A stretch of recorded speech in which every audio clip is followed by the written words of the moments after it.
Apa kabar semuanya? Ibu berharap kalian selalu sehat dan ceria. Dalam kesempatan ini, Ibu akan menyampaikan materi tentang tata tertib peserta didik di SMA Negeri 1 Wawaikarya. Jadi anak-anak, tata tertib yang ada dalam SMA Negeri 1 Wawaikarya terdiri dari tahap pendahuluan Undang-Undang Nomor 20 Tahun 2003 tentang Sistem Pendidikan Nasional. Pendidikan adalah usaha sadar dan terencana untuk mewujudkan suatu belajar dan proses pembelajaran agar peserta didik secara aktif mengembangkan potensi dirinya untuk memiliki kekuatan spiritual, agama, pengendalian diri, pribadi, kecerdasan, akhlak mulia, serta keterampilan yang diperlukan dirinya, masyarakat, bangsa, dan negara. Sekolah sebagai tempat terselenggaranya pendidikan memerlukan sarana dalam bentuk tata tertib yang disusun berdasarkan pedoman yang wajib dilaksanakan seluruh peserta didik. Secara konsekuen dengan penuh kesadaran, tata tertib ini selanjutnya disebut tata tertib peserta didik SMA Negeri 1 Wawaikarya. Dasar penyusunan tata tertib yang pertama ada Undang-Undang Nomor 20 Tahun 2003 Sistem Pendidikan Nasional. Yang kedua ada Peraturan Pemerintah Nomor 19 Tahun 2005 tentang Standar Pendidikan Nasional. Yang ketiga ada Peraturan Menteri Pendidikan Nasional Nomor 21 Tahun 2007 tentang Standar Proses untuk Satuan Pendidikan Dasar dan Menengah. Yang keempat ada Keputusan Rapat Kerja Pengelola SMA Negeri 1 Wawaikarya tanggal 13 Juli 2019. Asas umum.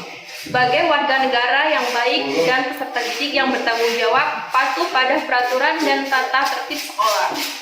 Patuh pada orang tua, guru, karyawan, santun dalam bertutur kata, serta etik dalam pergaulan. Selanjutnya ada memiliki rasa solidaritas, loyalitas, dan integrasi terhadap SMA Negeri 1 Wawaikarya.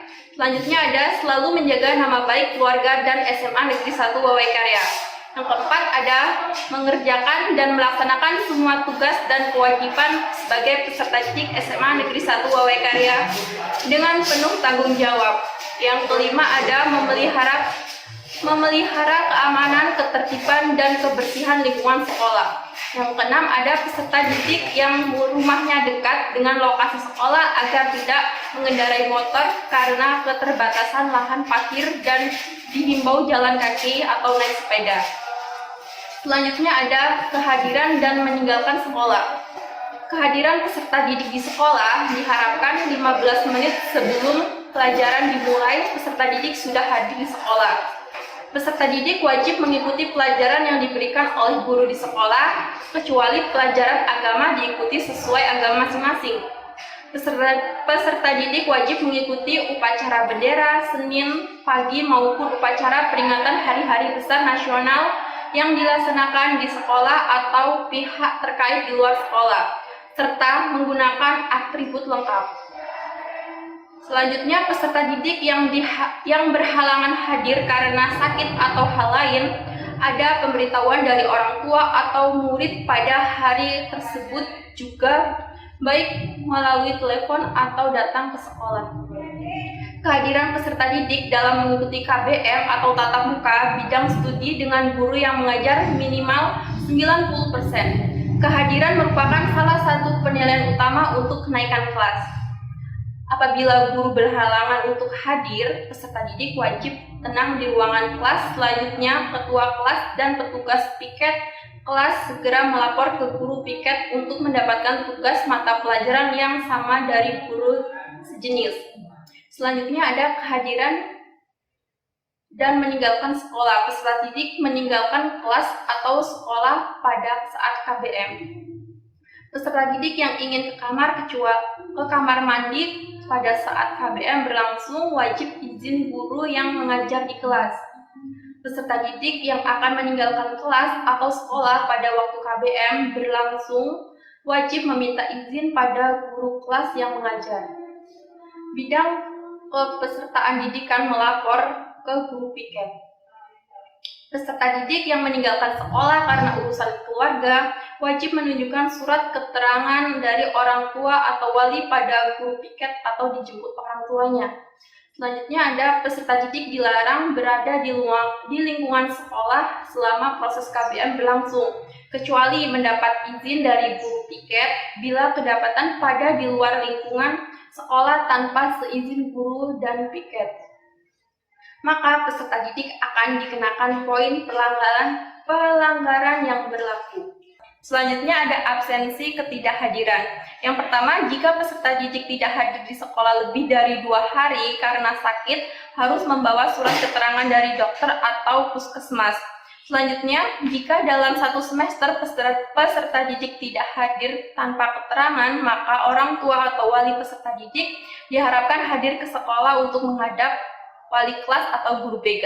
Jika peserta didik bisa menunjukkan surat keterangan dokter atau surat keterangan orang tua atau wali peserta didik dan tidak menghadiri orang tua peserta didik dianggap absen, akan dikenakan poin pelanggaran yang berlaku. Peserta didik yang tidak hadir karena sakit lebih dari 3 bulan dianggap cuti dan harus mengulang kelas. Peserta didik belajar di luar negeri atau mengikuti pertukaran pelajar yang lamanya 3 bulan hingga 1 tahun harus mengambil cuti dari sekolah. Peserta didik yang tidak hadir di sekolah selama 14 hari secara berturut-turut tanpa pemberitahuan yang jelas kepada sekolah dianggap mengundurkan diri. Peserta didik yang menikah atau menghamili sebelum menyelesaikan pendidikan di SMA Negeri 1 Wawekarya agar mengundurkan diri dari SMA Negeri 1 Wawekarya.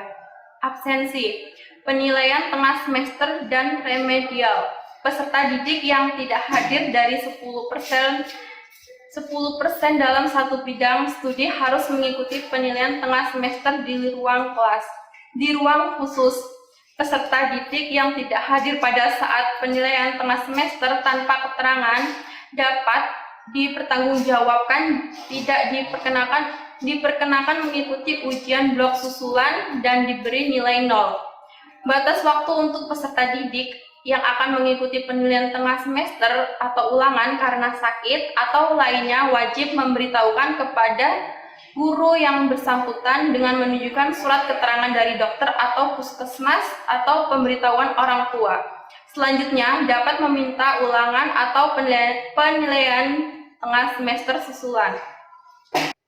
Kegiatan ekstrakurikuler atau pengembangan diri. Pertama, peserta didik wajib mengikuti salah satu kegiatan ekstrakurikuler atau pengembangan diri yang ada. Peserta kegiatan ekstrakurikuler atau pengembangan diri adalah peserta didik kelas 10, kelas 11, dan kelas 12. Jumlah peserta didik satu cabang kegiatan ekstrakurikuler 10 sampai 36 peserta didik. Kegiatan ekstrakurikuler diselenggarakan setiap hari Senin, Jumat mulai pukul 13.30 WIB sampai dengan pukul 14.30 WIB. Waktu kegiatan ekstrakurikuler atau pengembangan diri dapat dilaksanakan di hari yang berbeda selama mendapat persetujuan dari bidang kurikulum atau kepala sekolah. Pelanggaran, larangan, dan sanksi-sanksi. Setiap peserta didik yang melakukan pelanggaran baik terhadap kewajiban maupun larangan akan dikenakan hal-hal berikut ini. Semua jenis pelanggaran tertera di dalam bobot kualifikasi pelanggaran tata tertib sekolah. Setiap pelanggaran oleh peserta didik akan dicatat pada hari itu juga dalam daftar rekap poin pelanggaran per kelas masing-masing. Pencatatan dilakukan oleh guru piket, wali kelas, guru yang menyaksikan terjadinya pelanggaran, dan guru BK. Besar dan kecilnya poin pelanggaran tergantung dari jenis, berat, dan tidaknya pelanggaran yang dilakukan. Jumlah poin terkecil adalah 5 dan terbesar adalah 100 poin. Akumulasi jumlah poin akan berpengaruh terhadap proses pembinaannya. Tahapan proses penimbaan dan sanksi tertera di bobot kualifikasi pelanggaran tata tertib sekolah. Sekian materi yang dapat Ibu sampaikan. Semoga kalian semua dapat memahami dan mencermati. Sekian, terima kasih. Wassalamualaikum warahmatullahi wabarakatuh.